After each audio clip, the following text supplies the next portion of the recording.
Hey guys, got some sad news to share. The English International Master Michael Basman passed away last Wednesday. And Bassman, one thing you might not know about him is that his original name, or his original father's name, was actually Bassman, because he came from Armenia to England, but then, changed his name to Bassman for short. And Michael Basman was an incredibly creative chess player who would often play crazy openings like G4 as white, playing G5 as black. See, no, G5 move is so bad it won't even let me play it on the board. Playing St. George defense with A6, Owen defense with B6, just all kinds of crazy sideline openings.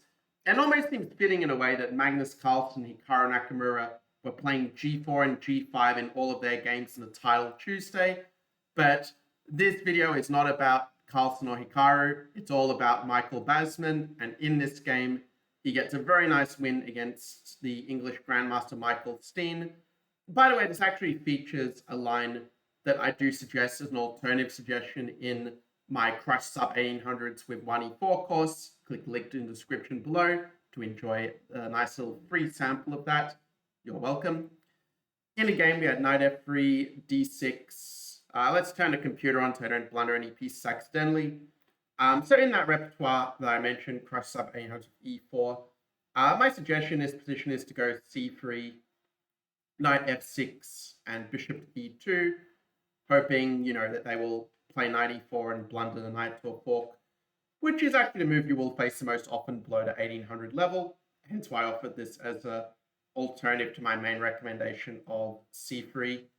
But in the game, even though Bassman does a bit of a weird move order, playing bishop e2 first, it does actually transpose in a few moves after knight c6, c3, knight 6. Now, the trap snap shut on black. We don't defend the pawn like a normal person would, but we channel our inner Bassman. The man lives on d4, c takes d4, c takes d4, and knight takes e4 might seem to win a pawn, but d5, and if the knight were to move away from c6, then we laser beam queen a4, forking the king and the knight, which is not how you want to start your opening as black. To be fair, black already is in a bit of danger, but it's about to get worse. Queen a5 is a nice move by Stean, just to be able to cover queen a4. So Stean now adds more fuel to the fire with the move knight to c3. And after knight takes, b takes, black can't just take the pawn with check just yet, because after bishop d2, we're not just defending the rook and attacking the queen, but we're also attacking a knight.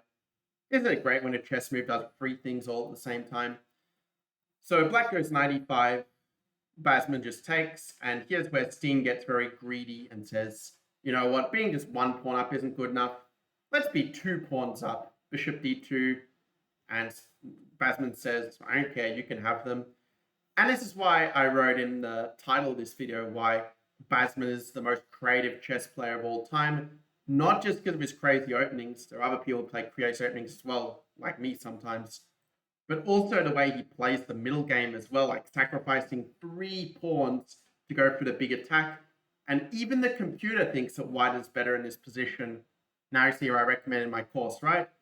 But enough about my course. Let's see how the game ended. Yes, the game did end very quickly from here.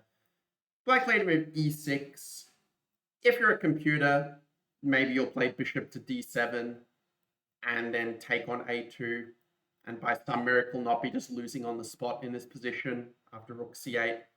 But your opponents are not computers, and Michael Stean is not a computer. I mean, Stockfish wasn't even born at the time this game was played in. What year was this game played anyway? I already lost count of it.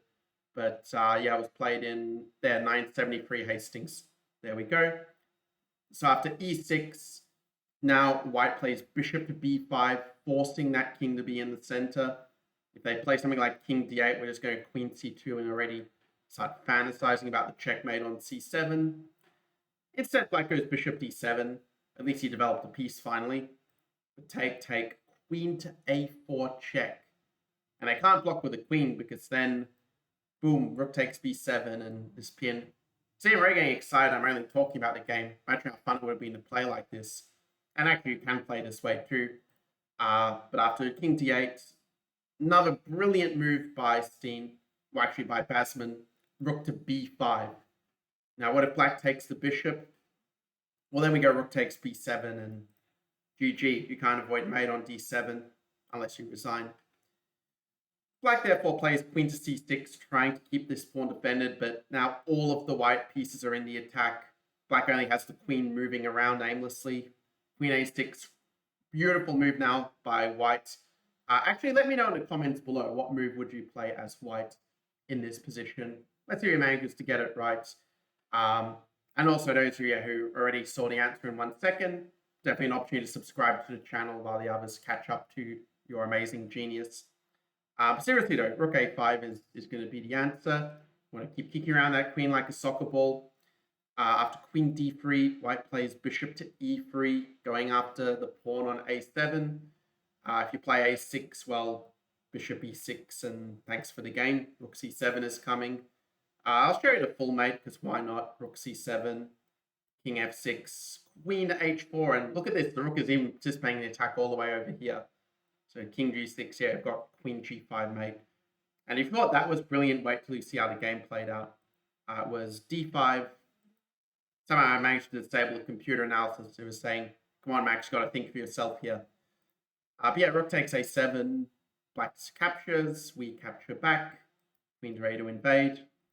Bishop a3, queen b8. And now you could just take the rook and, end up losing because you're going to get back rank mated. But of course, Bassman doesn't fall for that and instead plays a nice intermediate move, bishop to g5 check.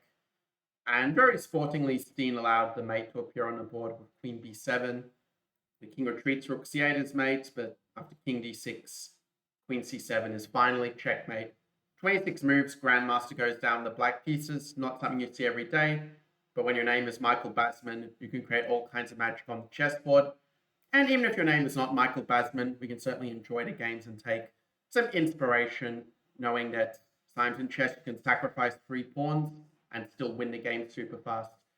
All right, that's all for this video. Like I said, you can definitely check out the link, which you find out a checkout link to check out in the description below. Nice little freebie there for you to enjoy. And I'll see you guys on the inside or otherwise the next video. Until then, take care.